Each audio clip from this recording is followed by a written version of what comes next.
तर मंडळी, तुमचं सगळ्यांचं आजच्या या नवीन व्हिडिओमध्ये खूप खूप स्वागत आहे। तर तुम्ही बघू शकता आता आपण आलो आहोत दादरला।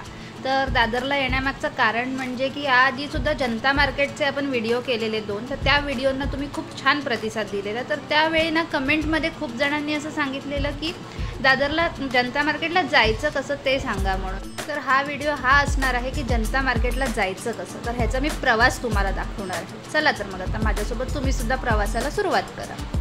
दादर पश्चिमेला आलं की कवी केशवसूत फ्लायओव्हर क्रॉस करून आपल्याला जायचं आहे।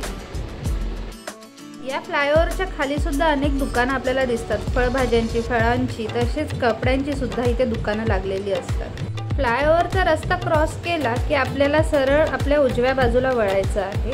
उजव्या बाजूला आपल्याला एक वैभवशाली दादर हे बोर्ड दिसतं। या बोर्डपासून आपण सरळ चालत निघालो की आपल्याला हा रस्ता जनता मार्केटकडे घेऊन जातो। तर ही वैभवशाली दादरची तीच भिंत आहे जिथे मी दादरला आल्यावरती दरवेळी माझ्या व्हिडिओचा इंट्रो करते। तर आज आपण इथे व्हिडिओसाठी इंट्रो न करता आपण सरळ मार्गस्थ होणार आहोत। तर इथे कवी केशवसूत फ्लायओव्हरचा समाप्त होतो, इथून आपल्याला सरळ पुढे चालत जायचं आहे। तर समोर जो आपल्याला ब्रिज दिसतोय तो आहे टिळक ब्रिज। या टिळक ब्रिजच्या पुढे सरळ चालत गेलं की 5 मिनिटावरती जनता मार्केट हे मार्केट आहे। तर इथूनच आपण पुढे चालूया। तर इथे तुम्ही बघू शकता माझ्या डाव्या बाजूला बरेच भाजीवाले तसेच फळवाले वगैरे आहेत। तर इथे फळं आणि भाज्यासुद्धा स्वस्तात मिळतात, तर तुम्ही तीसुद्धा शॉपिंग करू शकता। तर हा जो माझ्यावरती तुम्ही ब्रिज पाहताय तो आहे टिळक ब्रिज। तर आपल्याला ह्या ब्रिजच्या पलीकडच्या बाजूला जायचं आहे।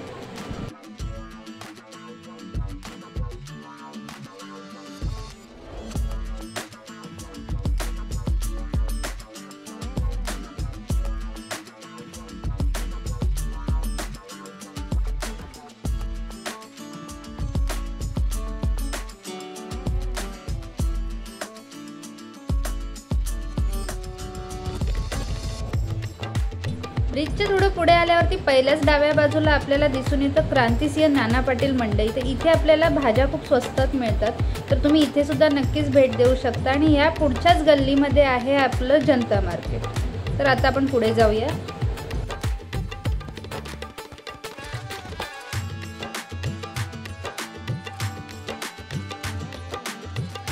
तर आता आपण जिथे उभे आहोत ना तो आहे सेनापट्टी बापट मार्ग।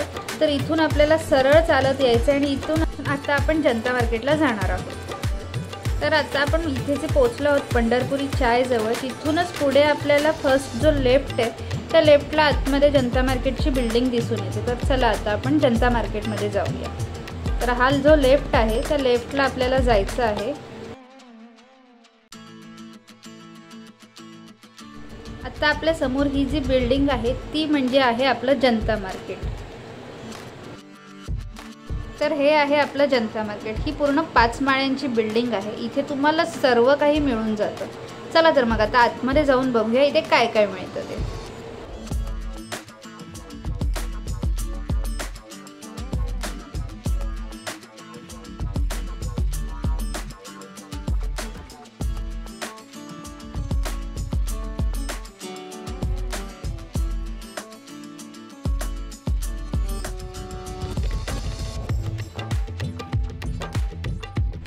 तर हा आहे जनता मार्केटचा पहिला गेट। इथून आता आपण आतमध्ये जाणार आहोत। चला तर मग आता आतमध्ये जाऊया। इथे गेटपासूनच कपड्यांच्या दुकानांना सुरुवात होते। इथे लहान मुलांपासून ते मोठ्यांपर्यंत सर्वांच्या मापाचे कपडे मिळून जातात। इथली दुकानं ही नावांपेक्षा जास्त त्यांच्या नंबरमुळे ओळखली जातात की या नंबरचं दुकान कुठे आहे। असं जर तुम्ही विचारलं तर पटकन एखादा व्यक्ती तुम्हाला सांगेल की ते दुकान कुठे आहे।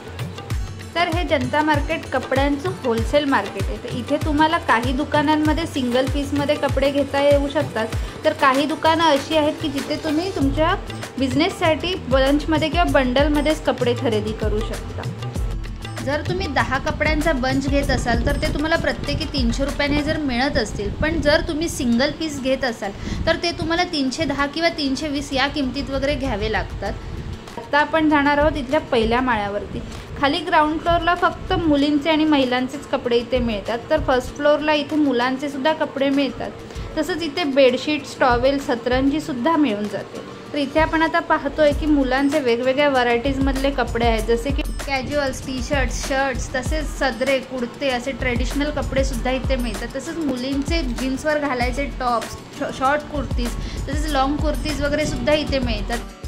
तसंच इथे महिलांसाठी साध्या साड्यांपासून ते महागड्या किंवा लग्नात घालायच्या साड्यासुद्धा स्वस्तात मिळून जातात. तसंच महिलांचे ट्रेडिशनल कपडेसुद्धा मिळतात. इथे जीन्सच्यासुद्धा वेगवेगळ्या व्हरायटीज आहेत. आणि इथे काही दुकानं अशी आहेत की जिथे फक्त तुम्ही होलसेलमध्ये पूर्ण बंचच घेऊ शकता, की जिथे जीन्सचे तुम्हाला 10 पीस घ्यावे लागतील किंवा 12 पीस घ्यावे लागतील, किंवा तुम्ही सिंगल जीन्ससुद्धा घेऊ शकता, पण त्याची किंमत तुम्हाला थोडी 5-10 रुपयांनी जास्त मिळेल. असे सुद्धा इथे दुकानं आहेत.